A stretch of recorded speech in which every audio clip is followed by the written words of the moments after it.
Hello everybody, मैं doctor Sanjay Katiyar. तो हम एक छोटा सा टॉपिक आज डिस्कस कर लेते हैं फाइबर के बारे में। तो फाइबर, जैसा आपको पता है कि हम लोग समझते हैं कि हम डाइजेस्ट नहीं कर सकते हैं। तो डाइजेस्ट नहीं कर सकते हैं तो भगवान ने खाने में फाइबर डाला क्यों है? तो भगवान ने खाने में फाइबर इसलिए डाला है क्योंकि बहुत ज़रूरी काम भी करता है। तो फाइबर को हमारी बॉडी तो डाइजेस्ट नहीं कर सकती, हमारा गट तो डाइजेस्ट नहीं कर सकता, बट हमारे इंटेस्टाइन में जो बैक्टीरिया होते हैं वो इसको डाइजेस्ट कर सकते हैं।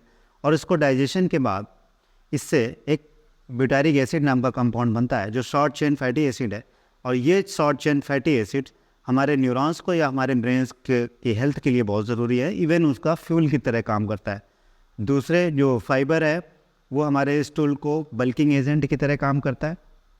तीसरा, जब आपकी डाइट में फाइबर होगा तो जो शुगर का अब्जॉर्प्शन रेट है वो स्लो हो जाएगा। तो इससे क्या होगा कि शुगर का जो स्पाइक आने वाला है वो नहीं आएगा। इसीलिए आपने देखा होगा जितने भी नेचुरल फूड्स होते हैं जिनमें शुगर होती है, लाइक फ्रूट्स, तो जब भी फ्रूट्स में शुगर आएगी, नेचर आपको देगी शुगर खाने को डायरेक्टली, तो वो कभी डायरेक्टली नहीं देगी, वो ब्लेंड करेगी फाइबर के साथ। तो फाइबर होने से क्या होता है कि इन शॉर्ट टाइम आप बहुत ज़्यादा शुगर का एब्जॉर्प्शन नहीं कर सकते हो।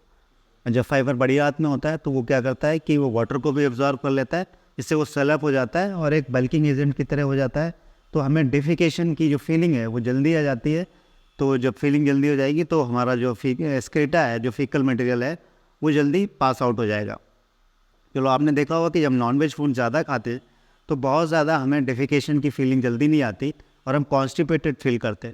उसका प्रॉब्लम ये होता है कि आइदर हम नॉनवेज फूड को डाइजेस्ट नहीं कर पा रहे, या दूसरा रीज़न ये है कि नॉनवेज फूड में फाइबर नहीं होता है। नॉनवेज फूड में ऐसे फूड आइटम्स होते हैं जो बॉडी जनरली जिनको सभी को डाइजेस्ट करके और ज़्यादातर चीज़ों को एब्जॉर्ब कर लेती है। तो जो लोग बहुत हैवी नॉनवेज फूड खाते हैं उनमें स्टूल की फ्रीक्वेंसी कम होगी।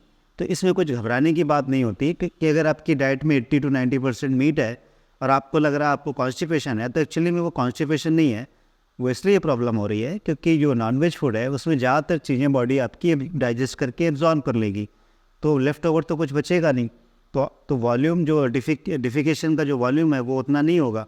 तो जो डिफिकेट की अर्ज करने की जो फीलिंग है वो नहीं आएगी या देर से आएगी क्योंकि वहाँ पे वॉल्यूम तो है नहीं।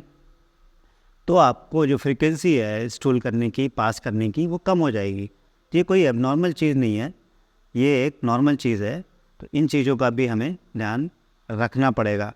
अगर आपको लग रहा है कि आपको वाकई में कॉन्स्टिपेशन है तो मुझे लगता है फिर उस केस में आपको किसी डॉक्टर के पास जाने की ज़रूरत है, या जो अपनी लाइफस्टाइल है उसको चेंज करने की ज़रूरत है।